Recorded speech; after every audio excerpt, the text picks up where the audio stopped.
feel very strongly about this, and you used one of the words that shakes me up completely, is this concentration on the word leader.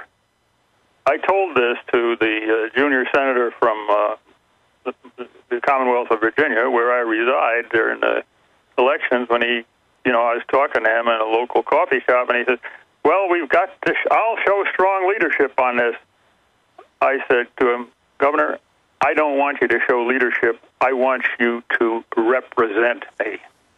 Yes. And I feel very strongly about that. Because this is a government of we the people and a rule of law in our republic, not Germany or Stalinist Russia or Maoist China. We don't need people to lead us. We need them to represent us. But we need Homeland Security. Excuse me. That was one of the great shocks to me, is the adoption of that name for a branch of the United States government. Yeah, for those that don't know, it's in a direct translation of Reich security. The Germans just put the words backwards, or from their perspective, correctly. So land security, or Reich meaning the Homeland Security. We now have Homeland Security. Yeah, and it's this is a long-term trend. As you know, many comments are made on this all the time. Especially, I guess I could classify you as a libertarian, and the constant comment, and it's something that worried me for a long time, both as an academic and in government, is this constant expansion of executive authority, particularly in the one area where the drafters of our Constitution were most concerned, which was going to war. And putting that power in the hands of the Congress and not of the executive. And, as we saw in the aftermath of Vietnam, one of the great fold-ups of the Congress, as far as I'm concerned, was the War Powers Act of 1973, which effectively told the President of the United States, you can go to war anytime you want, just let us know every 6 months how it's going. And that does give you a Führer-type precept.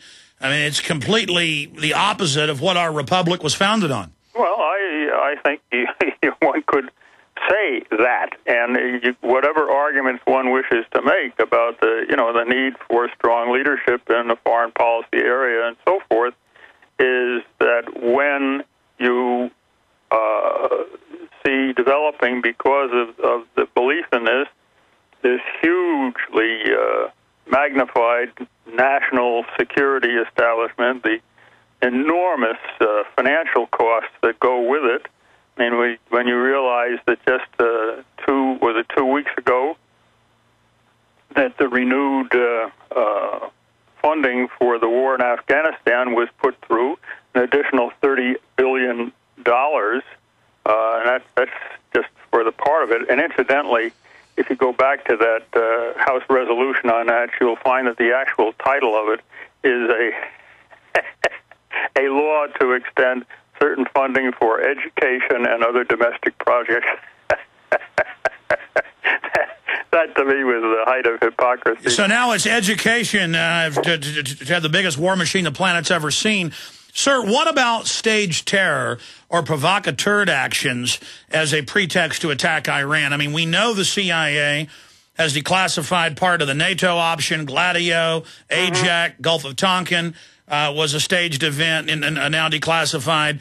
Oh, yeah. I mean, how much danger are we in, though, for this military-industrial complex to stage events or to let people attack us, open the door as a pretext to expand? I think all your listeners need to do is go back to the long since declassified information on Operation Northwoods, which was a program put forward and passed through the Joint Chiefs of Staff and put up to then-President Kennedy, calling for the staging of fake attacks on United States aircraft in the air near Cuba, and even accepting the this is not military aircraft; these are passenger aircraft, and even accepting the loss of American life as a justification for an open military attack on Cuba. So, David, these things have been thought of before, and they've been done before, and I think the purpose of people like yourself as journalists, as broadcasters, to continually bring people. David, this is so important. We got a break. Do 5 more minutes with us. Stay there. Is your debt problem a ticking time bomb? Thanks to a new financial consumer relief program designed in response to the economic crisis facing millions of Americans, you don't have to wait until it's too late to defuse your debt. If you owe $10,000 or more in credit card bills and are struggling to make minimum payments, get ready to take down this number for free information that could potentially save your home, the lifestyle you're accustomed to, and your family's financial well-being. But don't wait. Studies show that if most debt problems are confronted directly, beneficial settlements, manageable monthly payments, and quick restoration of credit are more easily attained, potentially saving you thousands of dollars in interest charges, fees, and unpaid debt. Don't procrastinate. Call now for your free information and begin putting your economic house in order today. To qualify for this program, you must have $10,000 in credit card debt. Call the American Debt Associates at 800-876-2966. 800-876-2966. Again, 800-876-2966. The question is, where should the American people draw their line in the sand? What have we got? A republic or a monarchy? A republic is based on a constitution which protects minority rights. Not democracy, not mob rule, 2 wolves and a sheep voting on what's for dinner. So they think they own our land, they think they own our water, children, our education, our money. We have to define who we are and what we will tolerate. Somebody's going to ask you what you did during the Patriot Uprising. You have been warned. We have the facts. We have the Constitution. We have the Bill of Rights. We have common law. Knowledge is power, ladies and gentlemen. And I'm so excited to be able to offer you Don't Tread on Me, Rise of the Republic. Tyranny is upon us, but liberty and the sleeping giant that is the American people is rising. A new tool in the info war. Don't Tread on Me. Order it at Infowars.com or PrisonPlanet.com or call toll-free 888-253-3139 and support independent, patriotic Liberty films. Again, the Congressional Budget Office sounds the alarm. This time warns of Greek-style U.S. debt crises. You heard me right. The GAO is drawing a parallel between the U.S. economy, its debt, and the current Greek economic meltdown. With the debt-to-GDP chart climbing into unfamiliar territory, the growing budget deficit will rise to unsupportable levels. Hi, this is Ted Anderson. The Federal Debt and Risk of Financial Crises document the CBO has published is a must-read for every American, covering the risk of continued deficit spending coupled with an aging population and the rising interest rates spell economic disaster. It's imperative that you get a copy of this document and study it for yourself. Call me today at 800-686-2237 and I'll send you a free copy. Again, call 800-686-2237 and ask for your copy of the CBO document. Once again, you need to read this government report. Call 800-686-2237.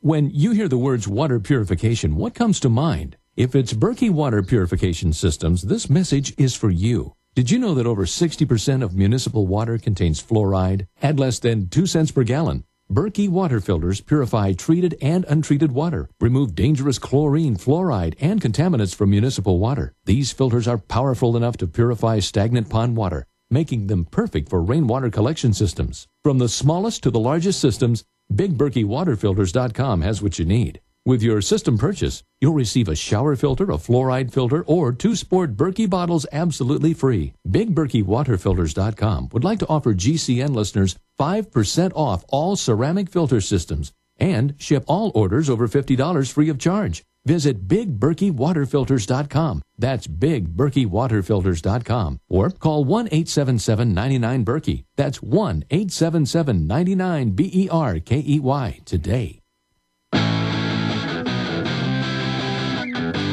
Final segment with former high-level CIA analyst and whistleblower David MacMichael. We appreciate his time today. Every time he gets into something really important, we have to go to break, but the breaks are pre-programmed here for our radio affiliates out there.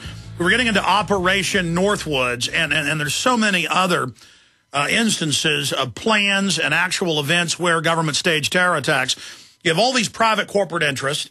They've gotten away with murder. Now Fox News has Geraldo interviewing Marine Corps colonels, admitting that they're helping grow the opium. And we've always known that they're involved in narcotics trafficking. I mean, there's no end to this evil. And now the banks run the country. They've stolen trillions. They're stealing trillions more. Finishing up with staged terror, I mean, it's pretty clear for me, a student of history and just a layman, but I know you have a degree, a PhD in history, that going back to Julius Caesar, they used fake crises or hyped crises as a pretext for control, and they've built this huge apparatus that rivals the NKVD in Soviet Russia, and it's all aimed at the American people. Law enforcement sent me the Homeland Security reports.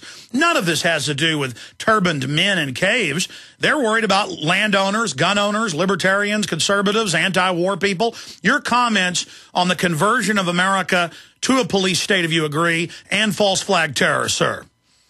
Yeah, well, look, there has been this enormous elaboration of you know, and again, the term security comes in there. There are security firms, et cetera, that make money off this. You know, among the more interesting phenomena, if you will, of recent years in this country has been the, you talked about privatization and these military and intelligence operations, but the privatization of the prison system, which gives an immense incentive for the Correctional Corporation of America, that's the biggest firm, and others that are in there, you know, to push for legislation that keeps more people locked up, and you know, thus more money coming into their coffers.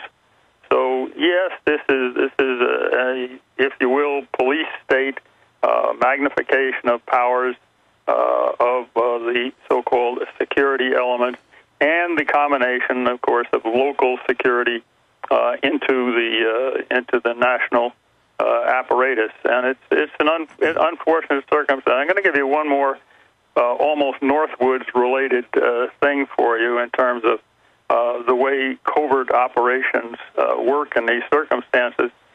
Years ago, after the Castro Revolution in Cuba, we arranged with the British Leyland Motor Company, which had big contracts with the new government in Cuba to replace the motor bus system in Cuban cities. So the buses that were delivered to Cuba had been sabotaged to the point where they weren't functioning.